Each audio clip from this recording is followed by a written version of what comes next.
Good morning, good afternoon, everyone.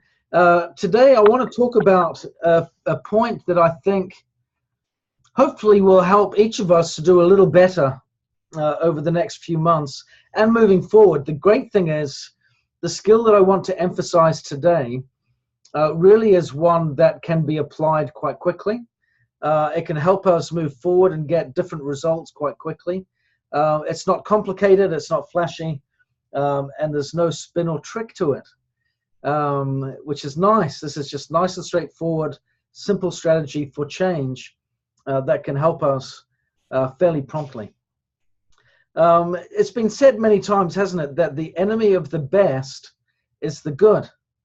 In our pursuit for excellence, it seems that, and in fact, I even said this myself this morning on one of my ABCs, that it's our pursuit, it's our choices between good and better or better and best that really challenge us the most. It's not so much in choosing between right and wrong as it is choosing between better and best.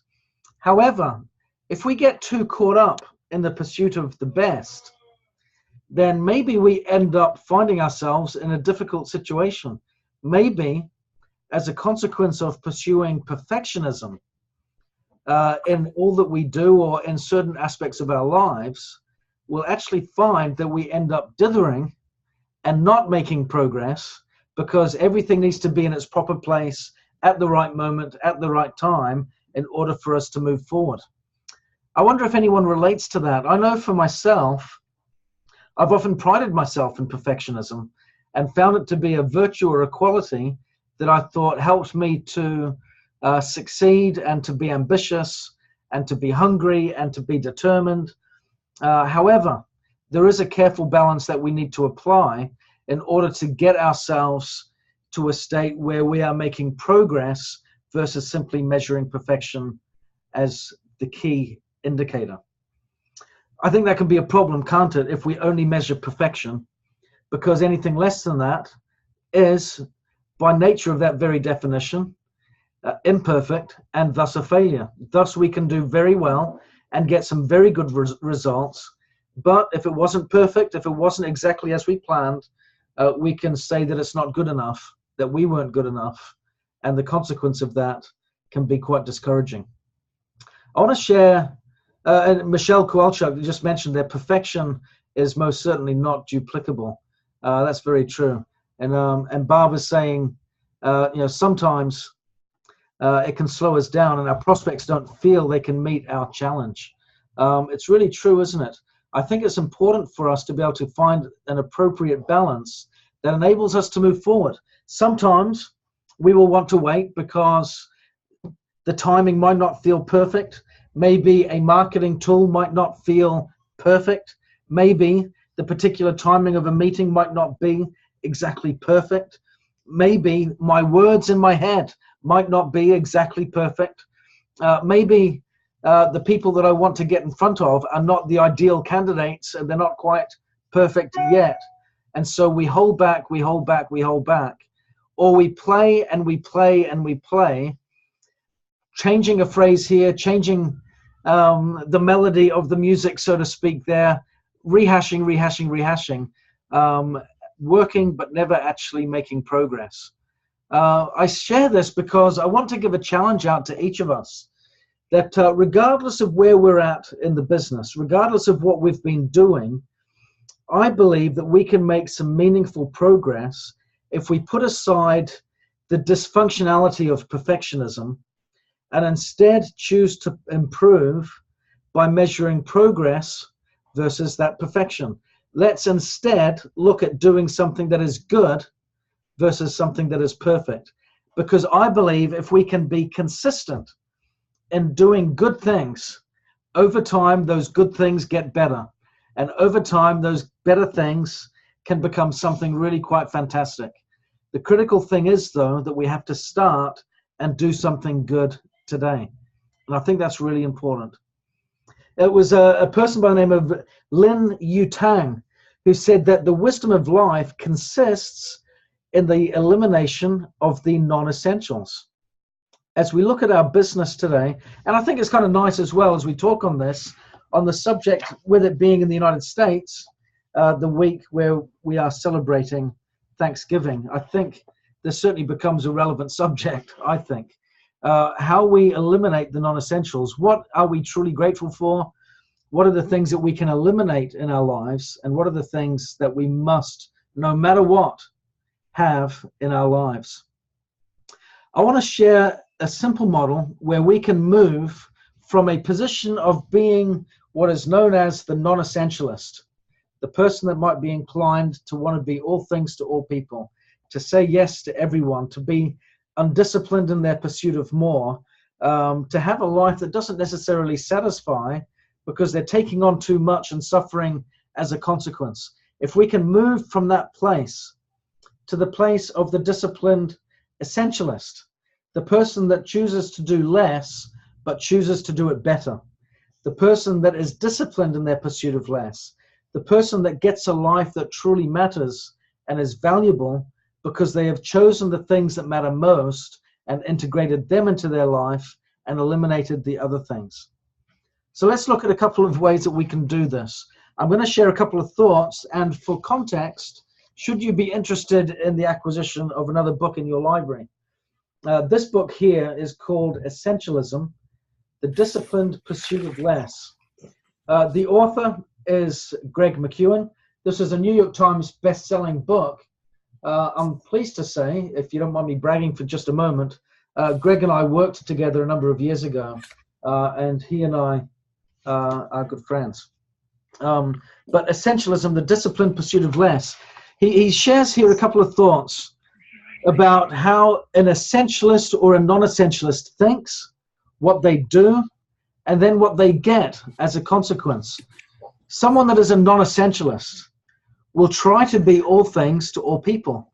They will think these following phrases: I have to, it's all important, and how can I fit it all in? You see the challenge there of the non-essentialist. How do I fit everything in? Everything that I'm hearing, everything in all of these webinars that I'm participating in, everything seems important. How do I do it all? That can be quite a challenge, can't it? And I have to in order to be successful. There's the other challenge. Let me put a mute all on again. I think someone may have joined in a little later. Can you see the challenges that come in as a result of that? Now listen to how the essentialist thinks. They choose to have less, but to be better. I choose to. That in itself is an empowering, ennobling statement in itself, isn't it? I choose to. Only a few things really matter. Now, that would be interesting for each of us to sit down for 30 minutes or maybe a little bit longer and say, what are the few things that truly matter for me? And the last one, versus saying, how can I fit it all in? What are the trade-offs? See, the disciplined essentialist of necessity has to prioritize the things that come across their table. I've often been asked that question. How do you fit it all in? You've got 7 kids, you travel a lot, you've had busy positions in work. I've been very engaged in my community at church and what have you. How have I been able to do it all? I've actually lived a life where I've had to say no to most things in order to say yes to the very best. And it's certainly not easy learning to say no. In fact, when I was working in a previous company a number of years ago, I was fortunate where they really wanted to invest in their staff, and they put me on a training course for managers of managers. And within that course, one of the subjects that they covered was how to say no. Isn't that interesting? That this is a skill set that people need to be taught, how to say no. Because most of us might get confronted with something. We go, oh, that's really not important, but I don't know how to say no. Sure, yeah, I'll do that for you. And all of a sudden, there goes our schedule. Yeah, and we say yes to more and more things. So actually being an essentialist, learning to say no, choosing the most important things, not only requires us to prioritize, but it does actually demand of us, especially if we are the nurturing kind, um, to get outside of our comfort zone a little bit and be willing to say no when it's uncomfortable internally, but externally for the other person, maybe we save face and we say yes and strive to make them happy. That's a new skill set for some. So these are some ways that an essentialist and a non-essentialist may think. I'm going to apply this, by the way, as we go throughout the course of this call, to our business and what we can do about that this month and moving forward. What about a non-essentialist, what they do compared to what they don't do? A non-essentialist reacts to what is most pressing. That's interesting, isn't it? For example, the phone rings. That kind of requires a pressing response. Doesn't mean it's important, but it might be urgent in that particular moment for me to react. But a non-essentialist will respond to the things that are most pressing in the moment, which means more often than not, they won't feel in control of their timetable. They won't feel in control of their schedule. And unfortunately, that means they don't often feel in control of their lives. Now, this is quite a frightening thought if you choose to dig deeper into this, because time management is really a fancy modern term for event control. Time is a measurement, isn't it? It's a measurement of events. It has no tangible substance to it. It is simply a measurement. And so what does it do? It measures the distance from one event to the next. Well, time management, therefore, being event control, if my goal is to manage my time and be a master of that, then I'm taking control of the events in my life. What's interesting is there is evidence that shows a cycle, that the more I take control of the events in my life, the more productive I feel, of course, but my self-esteem increases. My sense of self-worth goes up. If I feel a loss of control of the events in my life, it becomes a vicious circle, and I become less productive, and also my self-confidence and self-worth goes down. So this is a really important point that I want to emphasize, that if we continually react to what is most pressing, we will eventually start to feel out of control of the events in our life, which can lead to a knock-on effect, which can hinder our self-confidence. And the consequence of that is we then lack the confidence to build our business the way it needs to be built. That law of attraction starts to get hindered quite dramatically, doesn't it? So I think that's really important. They say yes to people. This is another thing that non-essentialists do. They say yes to people without really thinking. That's interesting, that, isn't it? The immediate go-to place is yes. They try to force execution at the last moment, probably because they're running around like chickens with their heads cut off, unable to manage their time too well. The disciplined pursuit of less, however, those people in this category do something quite different. They pause to discern what really matters. So rather than jumping in and saying yes to every request for help, they actually pause, take stock of the moment, and go yes or no, depending on priority. And interestingly, they say no to everything except the essential. How would you feel having to say no to everything except the only truly essential things? That would be interesting, wouldn't it? Even to do that for a week, what would that week be like? What would be the change in your productivity? What would be the knock-on effect in your business, in your personal relationships, in how you feel, in your schedule, your calendar, what your future month might look like as a result of doing that just for 1 week? That could be quite interesting. They remove obstacles to make execution easy. So if there are things in the way of getting the most important things done, they shift them out of the calendar. That's interesting too, that, isn't it? So what I see as I go through this process is what they think and what they do. Those that are essentialists, they certainly seem to have an element of assertiveness about them because they have prioritized to themselves. I'm pointing to both my mind and my heart, what is truly important. And they make sure that they don't compromise that simply because it's more convenient, to make someone else happy because I'm trying to be all things to all people. That can be quite a challenge for a lot of people. What do they get? This is the nice thing now. What do they get in result? Well, the non-essentialist, they live a life that doesn't really satisfy all that much. They take on too much, and the consequence of that is their work suffers. Have you found that that's happened from time to time? Too many projects on the boil, and as a result, nothing really comes off. And maybe even some projects that you've got on, they die a death, and they don't even get a funeral, and no one even knows. Yeah, because it didn't really get off the ground. We've all been there, I think, to some degree, haven't we? They feel a sense of being out of control.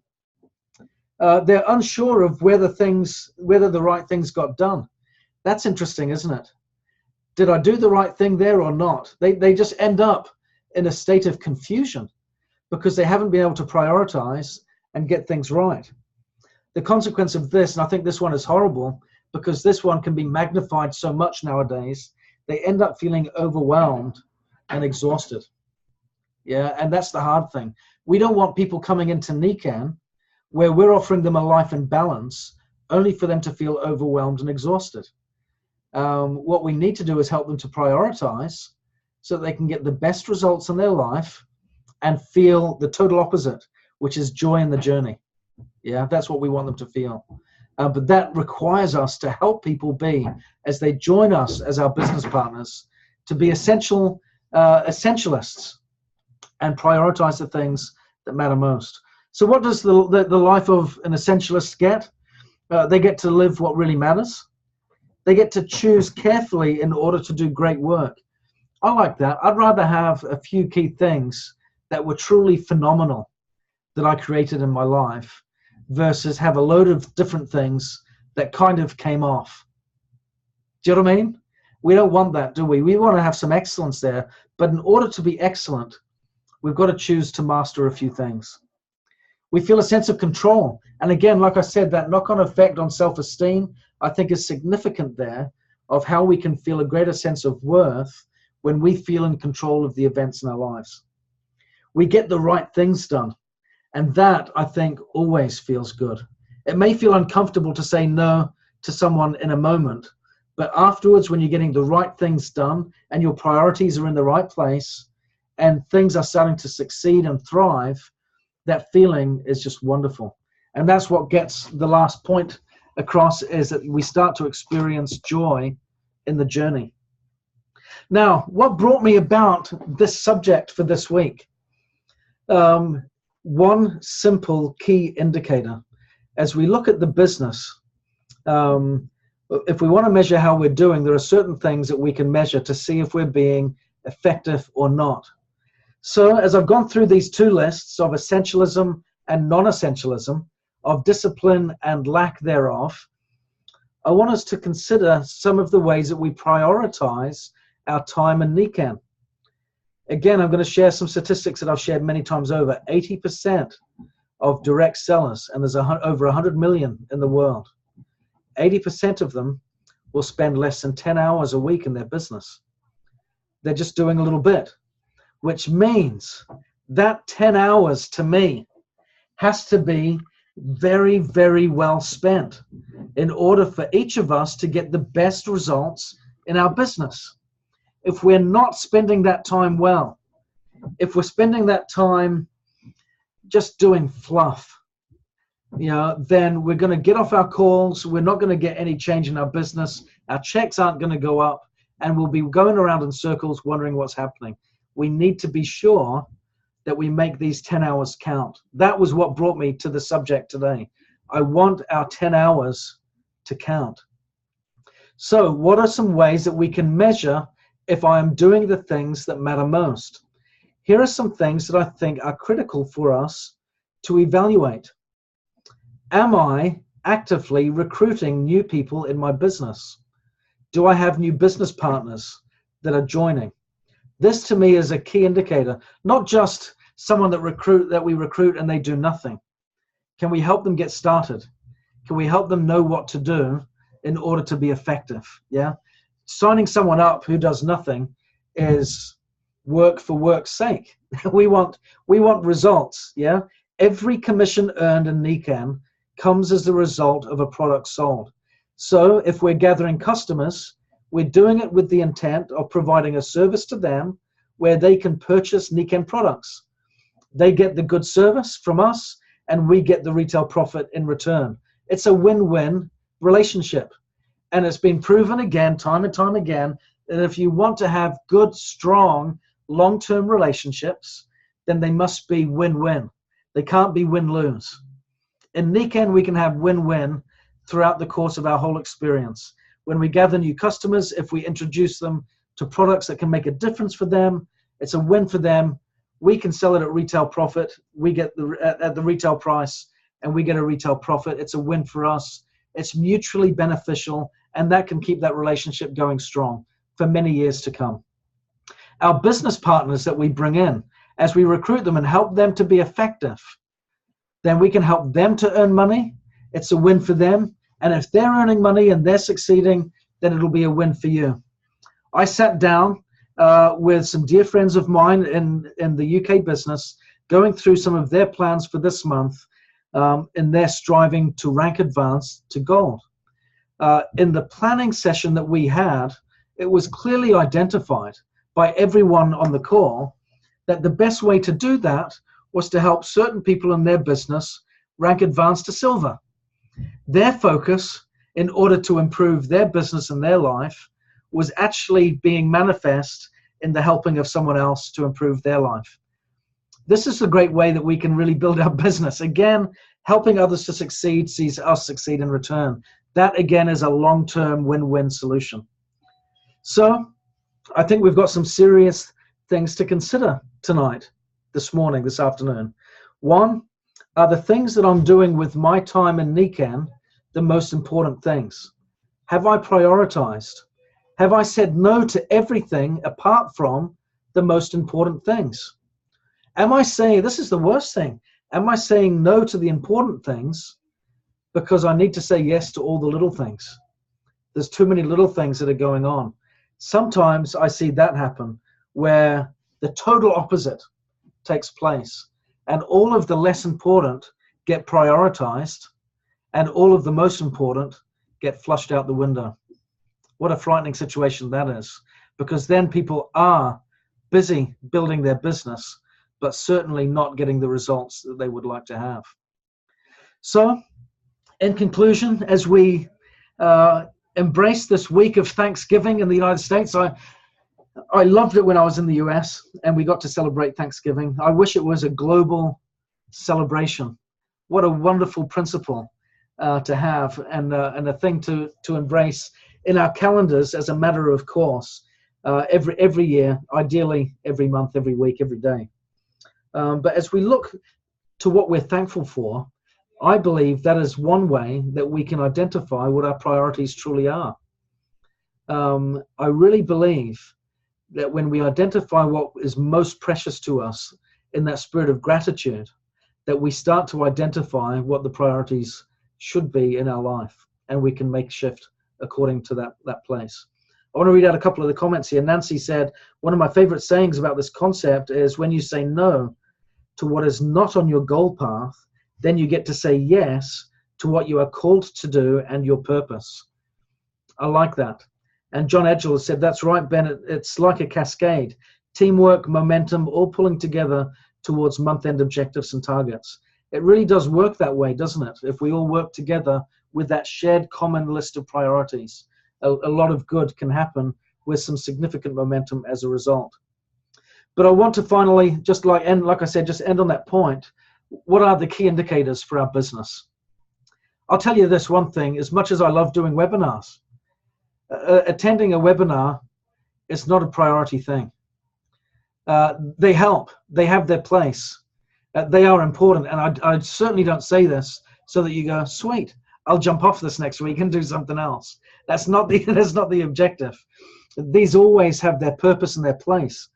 But if we're choosing to do this, and we are not choosing to recruit new people into our team, then the webinar has no value, because the value of the webinar is not what we hear while we're together for 30 minutes. It's what we do as a result of what we've heard afterwards for the next week. If you're familiar with CBT, cognitive behavioral therapy, it's a fairly new form of therapy that really gets to the source of, I guess, your behaviors being the fruit of your thoughts and feelings. What are your thoughts and feelings? Adjust them to change your behavior. It's a sort of a talk therapy perhaps, but it gets to the roots of what are your beliefs. Now here's an interesting thing. A friend of mine is a CBT therapist, and he said the real change takes place not when you have a meeting with the therapist, but in the week or the time in between. He said it's the gap between appointments where the growth should take place. The application of what you're learning is where the growth should happen. So yes, webinars have their place, meetings have their place. They all have their place, but it's the space in between. It's what we do as a result of what we've heard that really determines our success. And hopefully what we're learning in these meetings is that we do pull together, we do prioritize, we do the things that matter most, we do go out and gather new customers, we are gathering new business partners, we are helping people to get started doing 500 points of retail sales every month, building out with the good, better, best opportunity to get even better results in their business so that they can be more profitable, more successful, and more rewarded and satisfied as a result. I hope that's the case. If not, let's take stock. Let's evaluate. Let's make some decisions. Let's not be the undisciplined person. Let's be the disciplined essentialist. Make some good choices, eliminate the unnecessary, and do the very best we can. Thank you all very much. I hope this has been of help, and I look forward to seeing you later on in the week. Take care. Bye-bye.